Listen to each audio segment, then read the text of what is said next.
Hello guys, welcome back to House of Carmel and welcome back to another video. It has been a while and for good reason. If you've been following my channel, you know I recently had a baby. I posted our birth vlog a couple weeks ago and it has taken me that long to try to get back to you guys.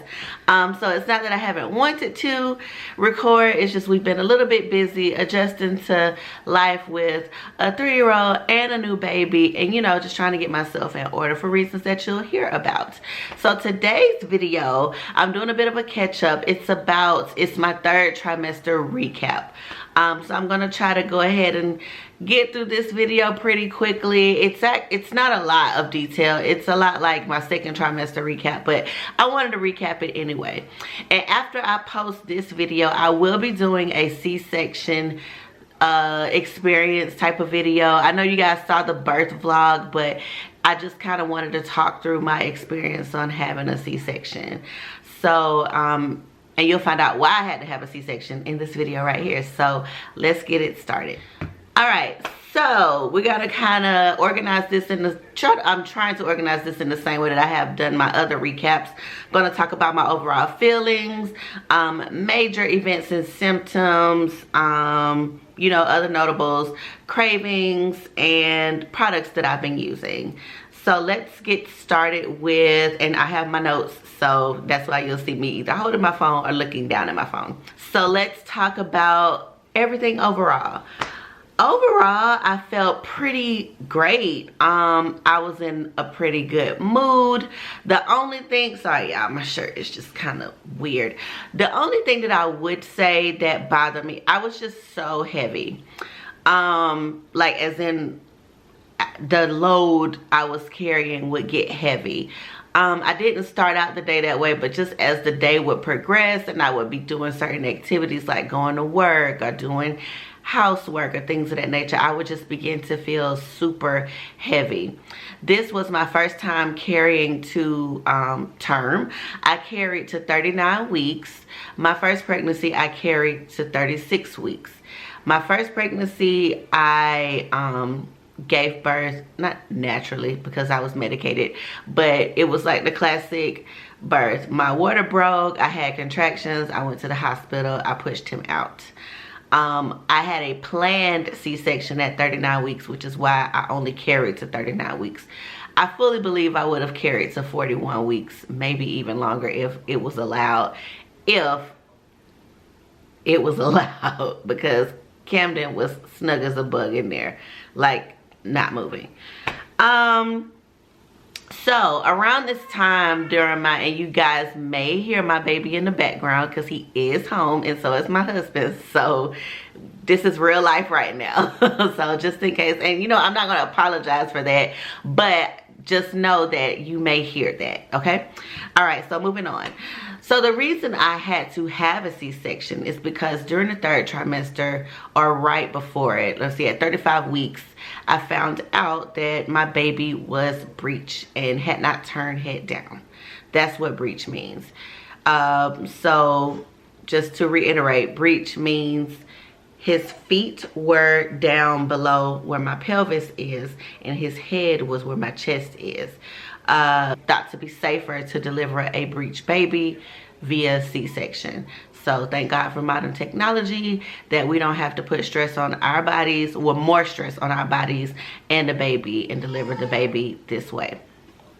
Outside of the baby being breech, he was healthy, or he's still healthy, but he was healthy, and he was meeting milestones. I was meeting all the things that I needed to meet. I was healthy, and you know, there was nothing else alarming about the pregnancy, but that is why I had to do that. I was offered the option to try to turn him. I believe the procedure is called an ECV. I'll put the name of it here. I'll Google it because yeah, but basically an ECV, and I hope I'm saying the right acronyms, is where they will physically try to turn the, like with hands, a doctor obviously will try to turn your baby right, like in the preferred birthing position. It does come with risk. You could risk preterm labor. You could risk the umbilical cord becoming detached. You could risk your water prematurely breaking. It hurts from what I've heard. And now I've heard two different things. Some doctors or practices will offer an epidural and some don't. Like maybe there's some other type of pain management for that, but it is not a comfortable procedure. After thinking about it for 2 weeks, because at that point in time, yeah, this had to be just before my third trimester started. At that point in time, I was going to the doctor every 2 weeks, I believe, and I had 2 weeks to think about it, and it wasn't something that I wanted to risk or do. I did want my baby to turn, but I also didn't want to invite any other risk, and I just said, you know what, if this baby wants to turn, he will turn. If it is meant for him to turn down, he will turn down. Now, I did try some alternative methods at home, meaning I like, you know, there are exercises that you can do to, I'll say, promote helping a baby turn down. And I did those a couple times. I wasn't super consistent. And the reason I wasn't was because it was not comfortable for me. I did like a full-on, like basically a workout twice, and both times I ended up like dizzy because you gotta go upside down for a little bit. I felt a little bit nauseous after too. I didn't like the feeling at all, and I was already heavy and uncomfortable. Yeah, so I did not continue with doing those exercises. So I can't tell you whether they work or not, honestly, because I wasn't consistent with trying them out. Some women have had success that they can maybe attribute to that. Maybe the baby decided to turn on its own, who knows. Another reason, so yeah, I did try that, but that didn't necessarily work out for me. Oh, and another reason I chose not to do an ECV is because so say the ECV was actually successful, which the rate of success was a little bit lower than I wanted it to be. I want to say it's less than 50. You can Google that. I'm not about to give you medical facts here. Just know that the confidence level in the procedure actually being a success was too low for me to put me or my baby through that. And the risk didn't, for me personally, the risk outweighed the reward. And also, the reward may not have been permanent. I read several stories and also heard from my doctor that just because they got the baby to turn, that did not mean that the baby would not on its own decide to turn back. In fact, I think I either listened to a podcast about this one or I read about it somewhere, that a woman's baby was like head down, did the ECV, and then turned at the last minute, like in the hospital in labor, and ended up having to have a C-section anyway. So yeah, it was a no for me. That's it. Moving on, let's talk about major symptoms. So I already talked about feeling super heavy. It's just the load of carrying a child, just, you know, you got this big stomach. For the most part, it's fine, but you know, after doing certain activities or going throughout the whole day, it just gets heavy. It feels heavy. It can feel heavy anyway. Along with that, I felt fatigue after trying to do certain tasks. So like at work, I don't necessarily, my job, it's not a labor intensive job, but I do handle sample things. I work with products that I need to put together or take apart sometimes to take into meetings. Sometimes I have to take these products to meetings, which I might have to get on the elevator or take them down to the showroom. Yeah, so I deal there is a small physical aspect to that. And I mean, I'm walking sometimes. So yeah, when I would be doing certain tasks at work or certain tasks at home, I would just get tired. That's it. Now, on the flip side of that, the nesting bug came back heavy. Like, I needed to do stuff. I felt like before I felt like we were in a really good spot. We had most, if not all, the things we actually needed to bring a baby into the home. But I also just started to feel like we haven't done enough. There's more we can do to be even more ready. And another thing that kind of pushed that narrative for me is the fact that I knew that I would likely have a C-section. So I wanted our home to be as set as possible, because I would be coming home recovering. I wouldn't just be able to like keep going with daily life like after my initial birth. And a lot of that scared me, honestly, which I'll get more into the C-section video. But that was another big motivator for me to nest even more.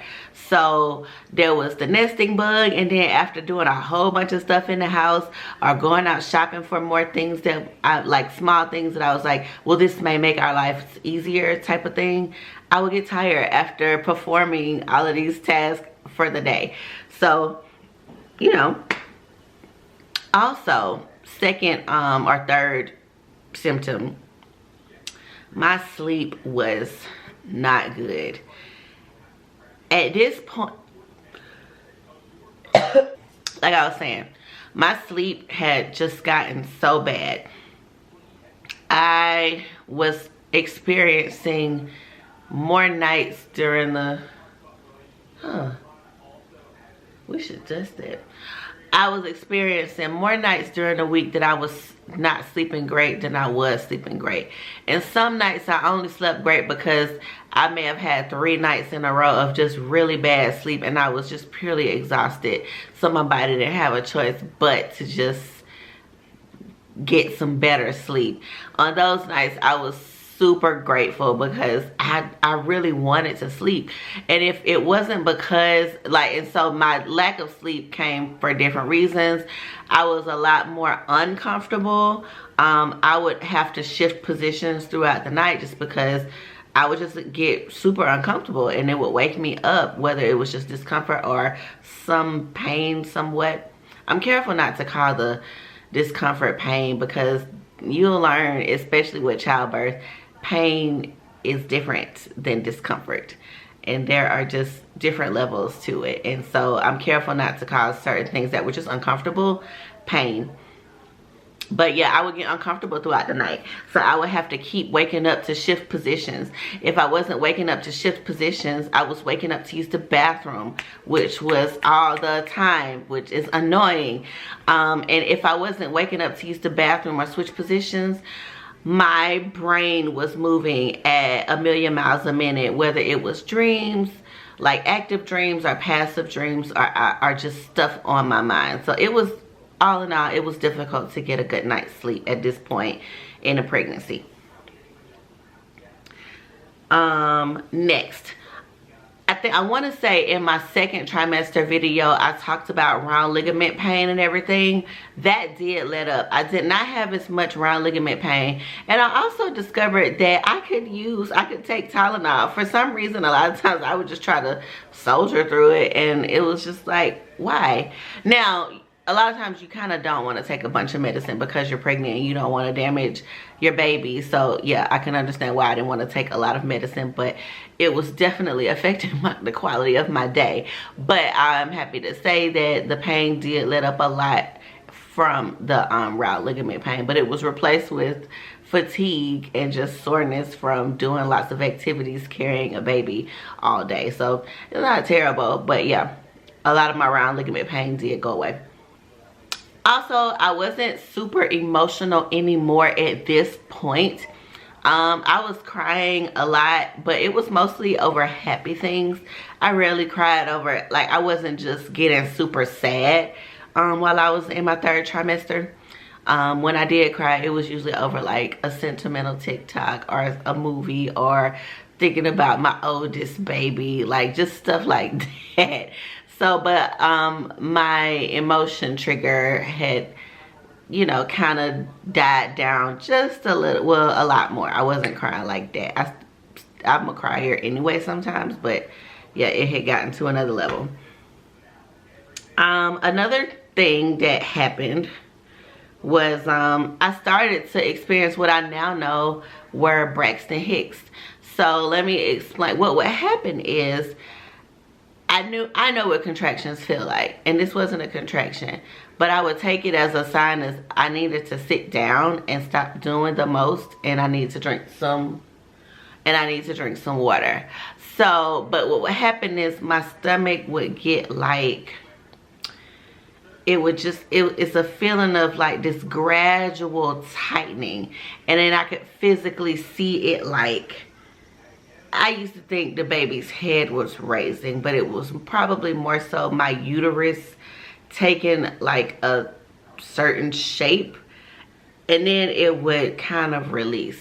So it felt similar to what a real contraction feels like, but because I knew what contractions felt like, at least for me, I knew it wasn't a contraction, but it was a Braxton Hick. And this would happen every so often, not all the time. And I would usually, like I said, sit my butt down and drink some water if that happened to me.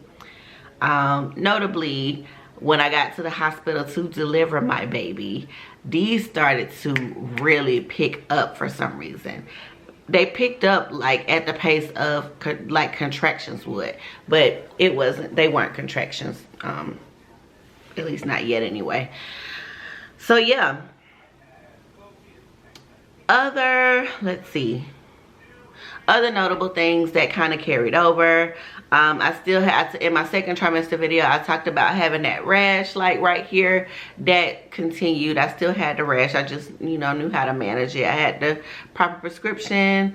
Carpal tunnel was occasional, which means basically for me that was my hands getting numb sometimes when I was asleep, or sometimes when I was doing a task with my hand for a long time, like typing on a computer or using my mouse. I didn't really have to use my brace as much this time. If I took a break, I would be able to get rid of the sensation, but that did classify as carpal tunnel. And also the facial hair growth that I mentioned in my second trimester recap video. Y'all look in the description box for the link to that video if you want to hear it. But I kept growing like 1 or 2 things of hair. I may have another one right now, I don't know, but that one wasn't so fun for me. But I sprouted like 1 or 2 in the same spot, and I just used a wax strip to get rid of them. And the last thing, and this kind of goes with the nesting that I talked about before, that I wanted to know is starting to just have anxiety. But I now know, just like I said before, what motivated this was me preparing to kind of be incapacitated or just not being able to do everything I wanted to do because of having to recover from a C-section and just having anxiety around getting ready, or that we weren't ready enough. That started to pick up a lot more. So I don't know if that was necessarily a symptom of pregnancy versus just me being worried as a person on like, how am I going to manage this? How are we going to manage this? How are we going to make sure our son is still okay? Like, how are we going to do the things? So I started to have a lot of anxiety around that. Okay. Cravings. All right, so if you guys have seen my first and second trimester reviews, I'm not a big cravings girl. Like, and if I do, it's like maybe 1 or 2 things, maybe, but they still count. So the biggest notable cravings I had during the third trimester is seafood. I really wanted shrimp and oysters, surprisingly. And I didn't have any raw oysters, but like fully cooked ones. And I did have some of all. I had some fish, I had some oysters, I had some shrimp. Well, Charles took me to this wonderful seafood restaurant. It was definitely before the baby was born, but I don't want to say it was a couple weeks ago, because it's probably more than a couple weeks ago now. But it was so good. Like, it was so good to me, and I kept wanting to taste seafood. So those were we ordered seafood in a couple times. Yeah, it was just, seafood was just something that I craved a bit. It wasn't crazy, but anytime I just wanted something, it was usually seafood. So yeah, and that was really it as far as cravings go. All right, And for products that I've been using, I've still been using the same products from my second trimester review. I'll link everything down below that I can, which I'm pretty sure is everything. But belly band to help with just stability, lifting my belly a bit, and back support. I'll link those below. The one I had been using was from Amazon, and I also had another one from my previous pregnancy that I got from Walmart that worked pretty well. It actually worked better than the one from Amazon. I can't link that one, but I do link a similar one by the brand Jobst that is linked below. So look for that one. Support garments. So I had some support garments by Skims, Bell Fit, and Spanx. No, not Bell Fit, Belly Bandit, sorry. They helped me so much. Not only did they smooth out my figure, but they just gave me a gentle like hug and support to kind of help me walk better and just like perform, like just do physical things a lot better. I just felt so much more supported and not just so like, I don't want to say loose, but just kind of, you know, your belly's just kind of hanging out. Sometimes you need a lift. And also compression socks. Get compression socks. They are awesome for prenatal and postnatal care. And a hand brace. Like I said, I had occasional carpal tunnel. I didn't have to use the hand brace a ton. I used it more during my first pregnancy, but I did keep it around, and I put it on every once in a while if I needed to like power through a task or whatever. And yeah, that's it. That was my third trimester. A lot remained the same. A lot was not too much was different. I did have to start going to the doctor every single week, and that was an adjustment, especially with my work schedule and everything, but you know, we had to do it.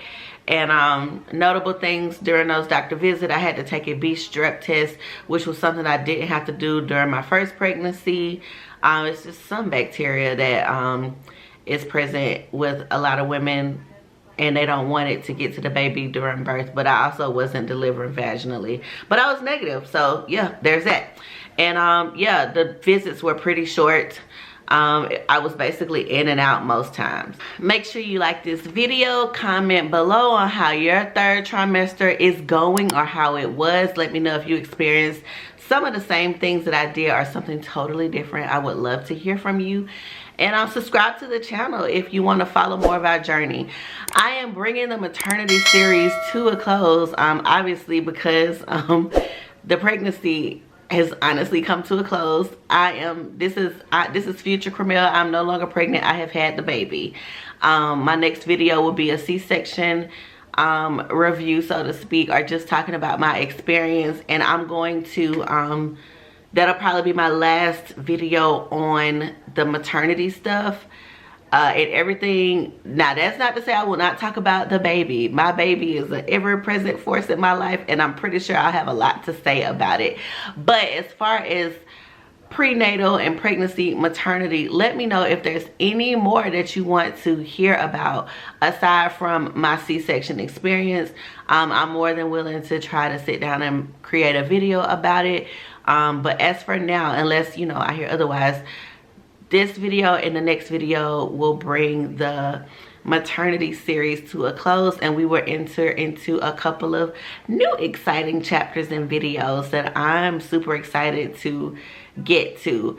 I'm trying to get back in the groove of recording. It has been a journey, but we're going to get there. So subscribe to the channel so you don't miss anything, and make sure you look at some old videos. Check out the past maternity videos, baby showers, or sprinkles, so to speak, first, second, and third trimester wrap-ups, you know, all the things. And let's be friends. All right, guys, talk to you later. Bye.